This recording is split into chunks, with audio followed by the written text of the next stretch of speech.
Welcome everyone. This is our final workshop for the summer, but this is not as much a specific topic as it is more of a catch-all of some of the different gotchas that exist when you're dealing with launch and safety and policy and licensing and things like that. So we're going to hit on a bunch of different topics today. It might feel a bit disjointed as we go through, and I'm also certainly not the expert on all these, and we're just giving you kind of a taste of them. You'll need to look into a lot more detail on all of them. If it's something that applies to you, you'll need to make sure you actually understand that concern and chase it down so that you don't run into a problem near the end of the road when you have your satellite finished. There are numerous satellites that have failed to launch, not because the satellite didn't work, but because they didn't have the proper paperwork in place for licensing and safety and things like that. That's why we're trying to kind of give you the heads up. Some of these things you have to start very early. Some of these things you just need to be aware of for now and design so they won't be a problem later. We're going to kind of go through some of those concerns today. The first topic we're going to talk about is that range safety and kind of design recommendations. Some of you may have seen this comic from XKCD where he's like, I've made the first CubeSat that's been rejected for violating every single design and safety requirement.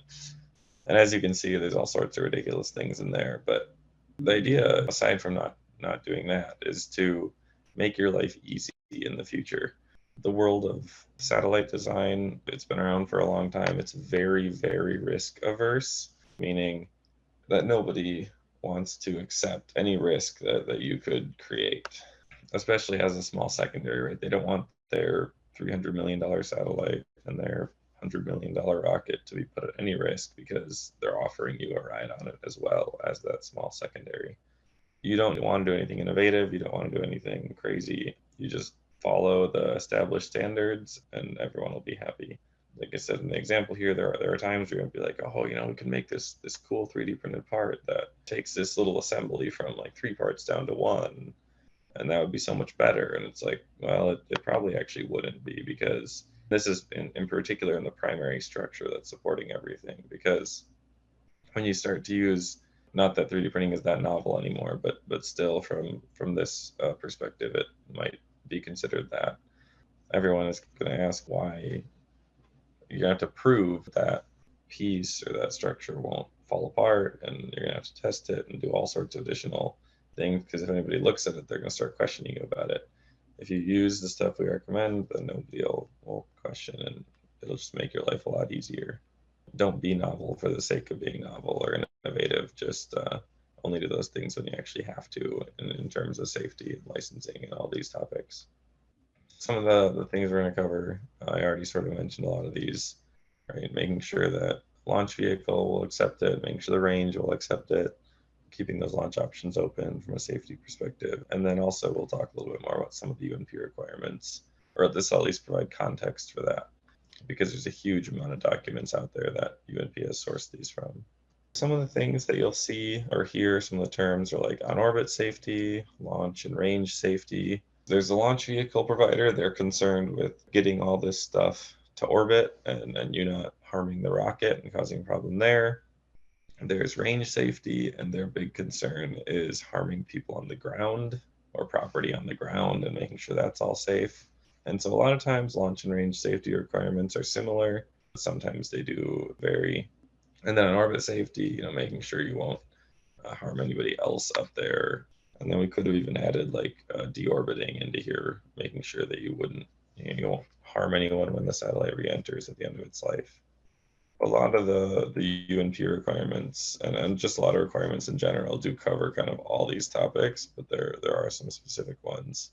That middle bar in particular, the get out of requirements through CubeSats, what that's getting at is that because CubeSats are in a canister and because they're so small, and for a few other reasons, there are a lot of requirements that you can actually just not have to meet.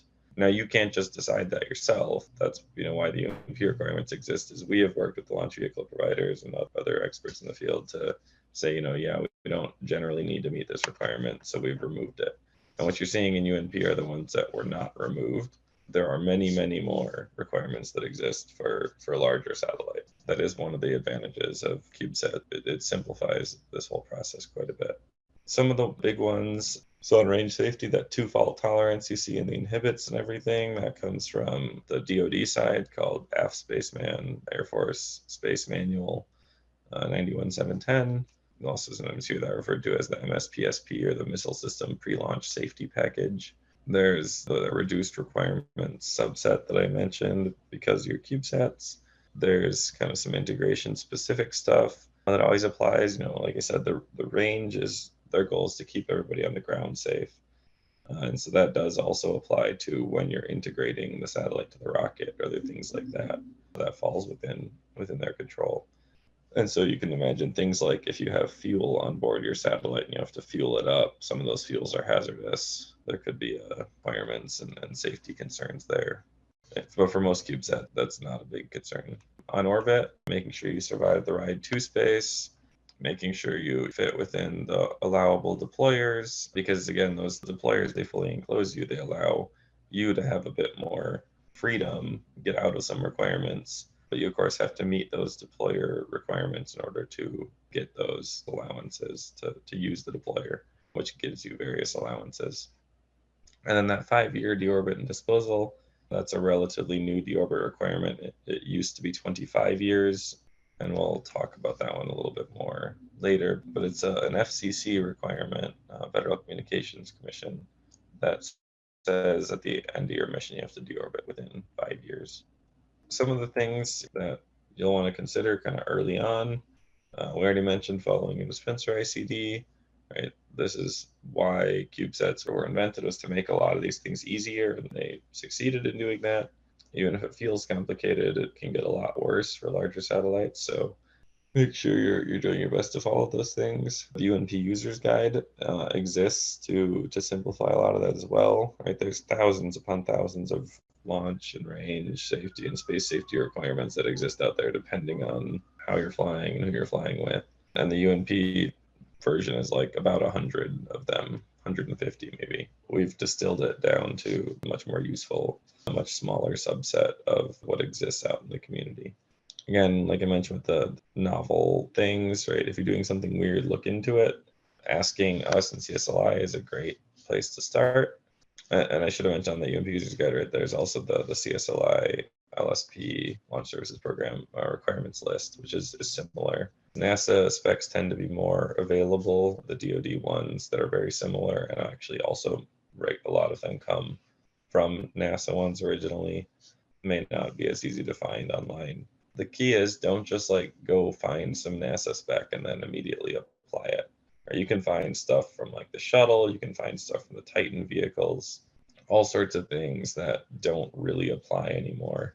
And like in the case of the shuttle, right, that was manned space flight. So the requirements were super, super high, super stringent. So the key is like some of this stuff might be helpful, but ask an expert to help you interpret it, even if you find it, because applying a lot of this stuff to CubeSats could send you down a much more difficult design path that's totally unnecessary.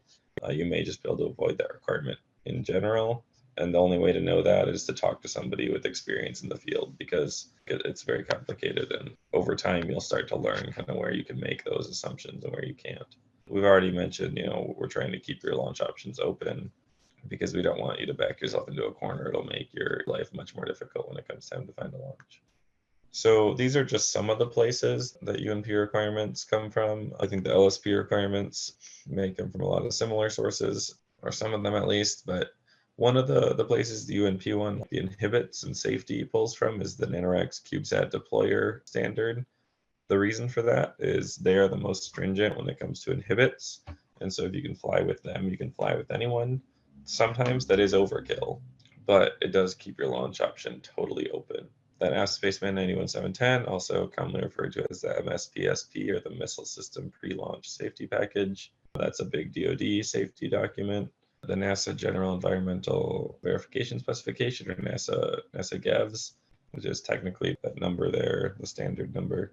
That one is a very common one you'll hear about in terms of how do you environmentally test satellites in general. Keep in mind that almost all these kind of large documents, so AF Spaceman 91710, NASA GEVS, the NASA like Shuttle and Titan document, and lots of these other ones were written for large satellites. And so they don't always apply to CubeSats. If you just Google like SpaceX Falcon 9 payload user guide or like ICD, you can find like quite a bit of information on if I'm going to fly a satellite on your rocket, what do I need to do? And so I know you can at least find the Falcon 9 one online. I think you could find the Atlas 5 one, I think I found online as well, maybe some various other ones. So some of the stuff has been pulled from those, but for the most part, we've tried to keep it very generic. So you're not locked into one specific rocket. I already mentioned the other NASA and Air Force standards that weren't in here. And then just a lot of experience and how to interpret them, how to distill them to something that matters more to CubeSats instead of large sats. One other sidebar, in addition to just safety, keeping those launch options open is beneficial. Designing for the Cal Poly CubeSat design specification keeps your deployer options open. Only choose other stuff with good reason. Generally, you should talk to UNP or CSLI about that because what you may think is a good reason may not be a good enough reason. So generally talk to one of us. Pressure vessels, so if you have a pressurized system, in particular, it gets worse if you have a pressurized system above 100 psi, but anything that doesn't release its pressure on ascent can become concerning, or it will at least require you to do some additional analysis and maybe testing to prove that it's going to be okay. The best course, if you don't need any of these enclosed systems, is to just make things be vented so that as the rocket ascends, it just vents that air out and matches the ambient pressure. And so there is a UNP and an LSP requirement, which I think are identical about this, where it's like a volume to ventable volume to like an area of like exhaust, if you will, or the hole that the gas can escape. There's a ratio between those you have to meet to have a large enough hole for that volume. There are some gotchas here. You have to be very on top of this to make sure that pieces don't sneak through like spaces between lenses in a camera, lens assembly or other things like that. Various components that might have like shields or other things epoxied down that could have gaps inside them. Inhibits, this is a big one, and there's two big topics on inhibits. There's the electrical and propulsion. Propulsion won't apply to most of you, which is a good thing. But the idea behind inhibits is they intend to guarantee that hazardous events will not occur before you want them to occur, or before you are allowed to let them occur. And so some of the big ones are RF transmission, satellite power on, various deployments and things. So the way that this looks is the satellite must be fully inhibited when it's in the deployer on the launch vehicle. It rides up on the launch vehicle, must be entirely turned off, fully inhibited, and then it deploys from the launch vehicle. And then usually that deployment starts a timer, which you also have to have, which delays then further the like RF transmission deployment stuff. Whereas like the satellite can power on with the inhibits being released. Keeping any current from flowing reduces hazards to the launch vehicle, reduces the chances of any of these things happening, including battery runaway and other stuff like that. Again, with CubeSats, there's a bit more protection to the launch vehicle from some of these things, but they still tend to require quite a bit of inhibiting and things like that. So yeah, like I said, at UNP, we see them in fluid management in the power system. And they generally need to be two fault tolerant. It depends. Sometimes there's nuance here, sometimes there's waivers. But the idea with two fault tolerance means two things can go wrong and it still does not turn on.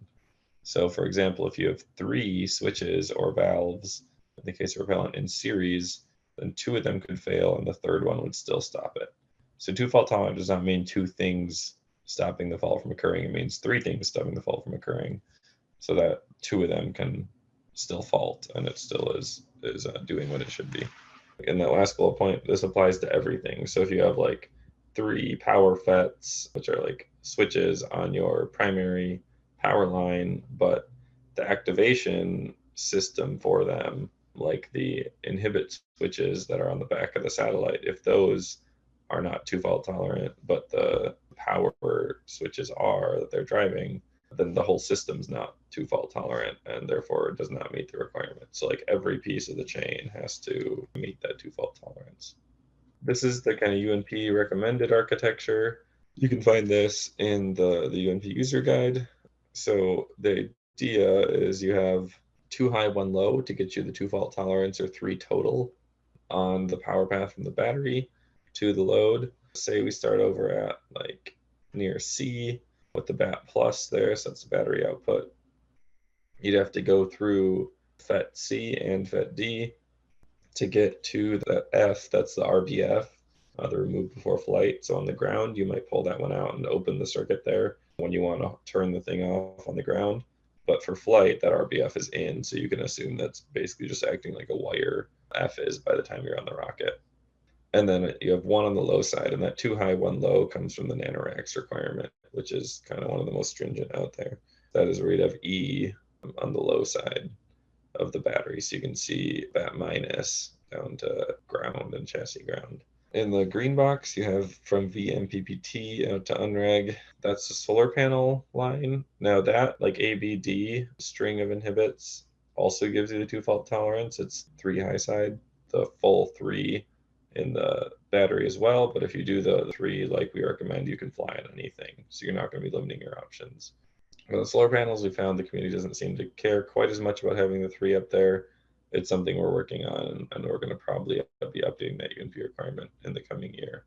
And then in the upper left corner here, you can see that the activation chain for the mechanical switches that sit against the back of the satellite that press against the deployer so that it holds the satellite off, you can see that's also 2 fault tolerance because you have 3 of them in series, and that provides an enable signal that goes to the rest of them. The other thing, the reason you see that kind of diode bridge back there is you've got VMPPT, which is solar panel, and then BAT plus, which is the battery, coming together. And either one of those can start that enable signal, because that way, if your battery is alive, but you maybe are in eclipse or don't have sunlight, then the battery can activate it. Maybe your battery's dead, but you're in the sunlight, and so your solar panels can activate it. So it's just a little bit of additional fault protection on your side to make sure the thing turns on if either one of those can activate it. I already kind of talked about these other ones, and as well as the low side inhibit. And then talked about the IBF or RBF. IBF just means install before flight. So sometimes people use like a pin that you put in to turn the thing on, or it'd be an RBF or move before flight. Sometimes people use some sort of loop back connector that you'd put in, which would be an install before flight. Either way, it doesn't really matter. The key is just have something that allows you as the human on the ground to guarantee the satellite is off. Batteries, for the most part, you're all going to be buying commercial off-the-shelf battery packs, which is generally the right option. UPSs tend to be relatively mature in the industry. And so usually those are going to kind of take care of most of this for you. The one thing to keep in mind there is the inhibit architectures don't always meet these requirements. And so that's something to look at closely. A lot of teams find they'll be inserting additional inhibits into that system. If you find ones that say like ISS compatible, those ones are usually okay because they'll have the 2 high, 1 low and other things because they're all aware that those requirements exist. And the other thing is a lot of these companies building them come out of Europe. Most of the European satellites will fly on things like potentially their own, although Ariane 5 is now retired, but maybe like the Indian Polar Satellite Launch Vehicle or others that don't have as stringent of requirements, whereas US satellites will almost always fly in US launch vehicles, and US launch vehicles tend to have more stringent requirements. For that reason, if you find the ones that are like ISS compliant, those companies are aware of the ISS requirements and have built maybe a version of their EPS that meets those more stringent requirements because their baseline version is designed for rockets that and ranges that don't care as much usually. And then if you are building your own pack, just make sure that the cells you use and everything are on these various lists, which means they meet various testing standards, which makes your life a lot easier when it comes time to convincing everyone that your batteries are safe to fly. On the pack capacity, this is again an ISS one. This one is not as stringent of a requirement. If you can stay within it easily, just do that. If you do need to break it, there are ways to work around it, but talk to UNP or CSLI about how to do that because there might just be a little bit of design work involved. But this is one that I've seen that's a bit softer of a requirement. Doesn't mean you can just go ignore it. It means if you do absolutely need to break it, come talk to us. Propulsion, so this is Another thing that concerns a lot of people, right, not only from now you're flying potentially likely flammable or explosive materials, you're likely have pressurized systems, and from a safe space safety perspective, you also now have the ability to push yourself around to potentially run into things. So propulsion systems gain a lot of scrutiny that you don't necessarily want. They require a lot more effort, and they do make people look at you a lot more closely from a safety perspective. So if you can avoid flying prop, you'll notice in the Missile Systems Pre-Launch Safety Package here, Spaceman 91-710, that if you're flying prop, effectively you're in the catastrophic category, almost by default, because hopefully there wouldn't be like the death or permanent to total disability pieces that kick you into that criteria, but monetary loss equal to or exceeding 10 million. Every single rocket and most satellites are worth more than that. So you're immediately into like many $100 million loss. This is not something I'll claim to know much about, but some of the things that we've seen from the industry representatives we've talked to about it. So you need to still meet that two-fault tolerance thing in most cases, maybe not in all cases, but solenoid or like latching type other valves like that and leak tight end caps will all count as inhibits. The dual seat valves might. It depends on who's doing the analysis or who you have to answer to, and you're probably better off just assuming that they don't, but I don't actually know a lot of the nuance of that one. But like check valves, meaning one-way valves, those do not count as an inhibit. And then electrical inhibits likely don't count. Maybe for some people they might. There's a lot more nuance to prop, and so this is something that definitely find an expert with experience in the industry if you're trying to design your own prop system, because there's a lot of complication here on making a safe prop system. Some other things that I may have hinted at before.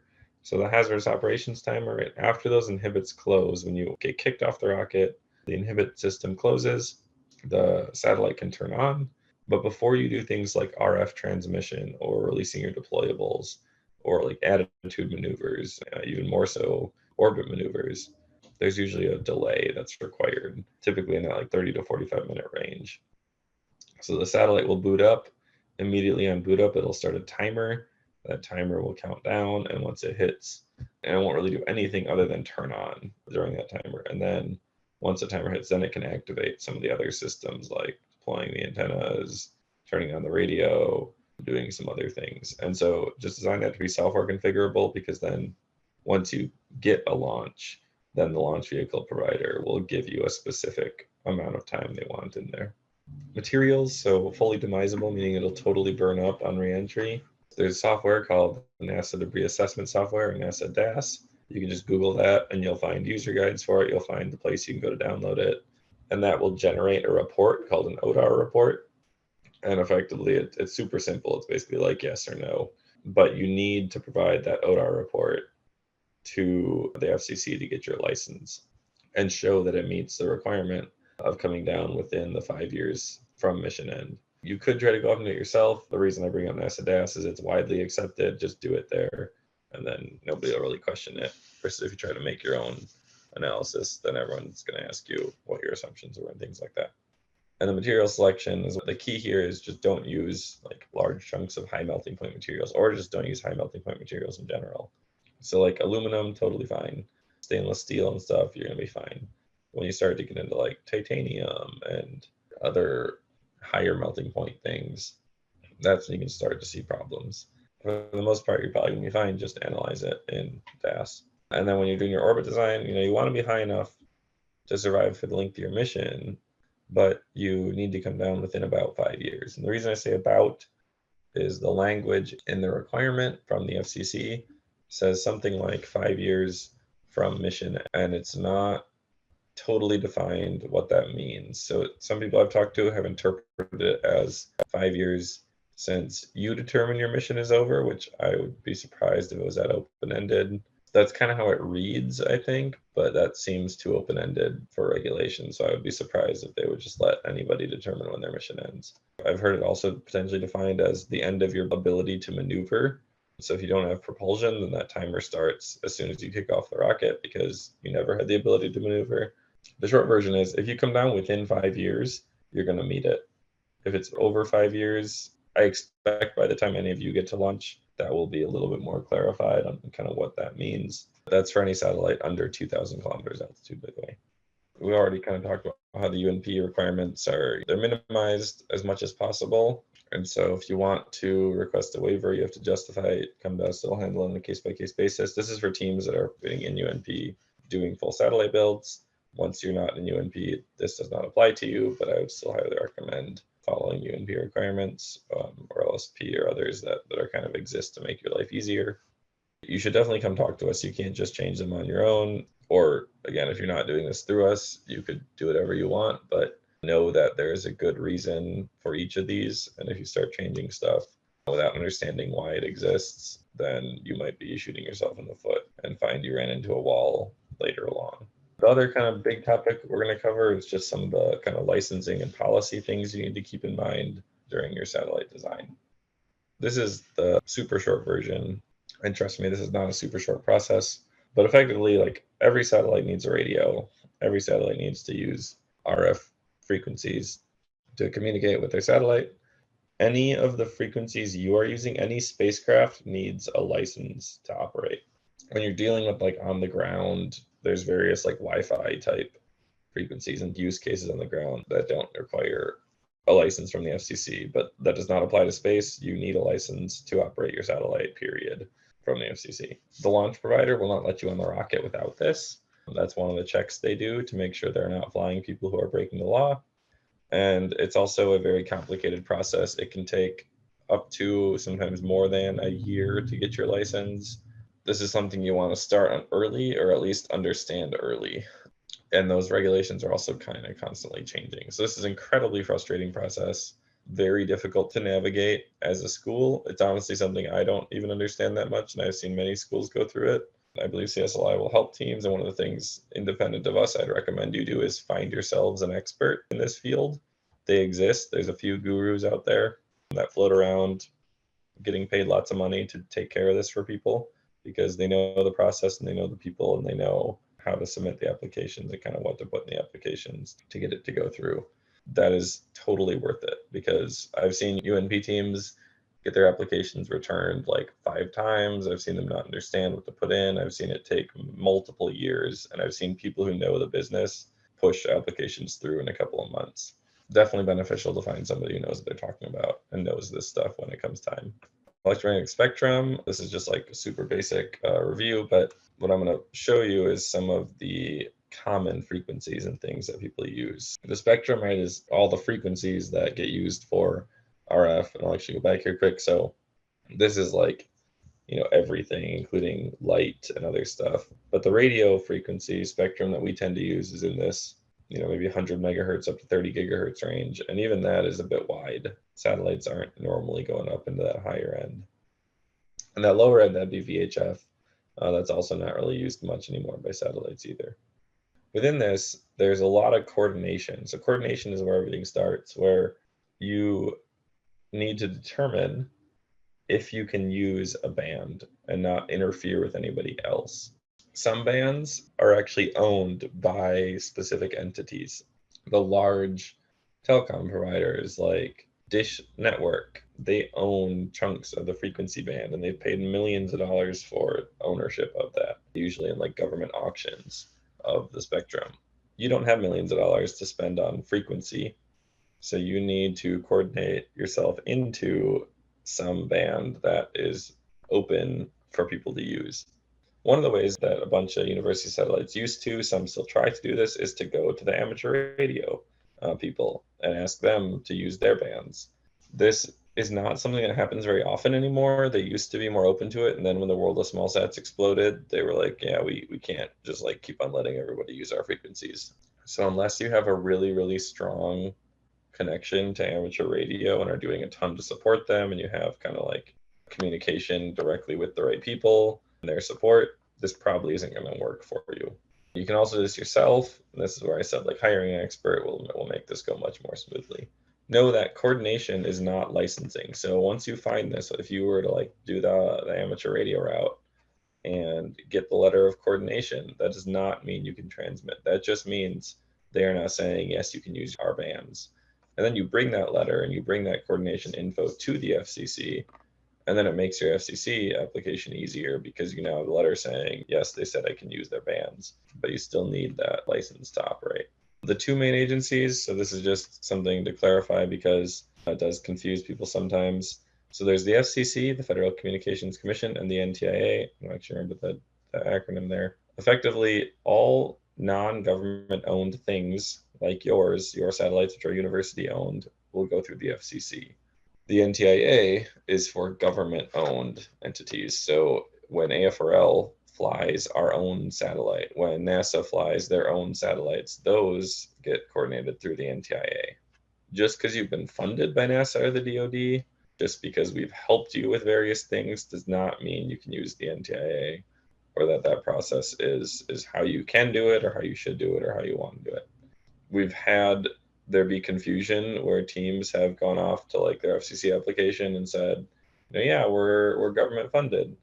And then the FCC said, oh, well, that's not us, that's the NTIA. And the NTIA said, no, it's university, it's FCC. And they just like got totally stuck because nobody knew what they were. One of the like large recommendations here is don't mention us on these things, right? This is a university owned satellite that you are flying. They don't need to know that where the funding came from. That doesn't matter. Just be very clear on who you are and what you're looking for, and don't cause any confusion that could cause you problems.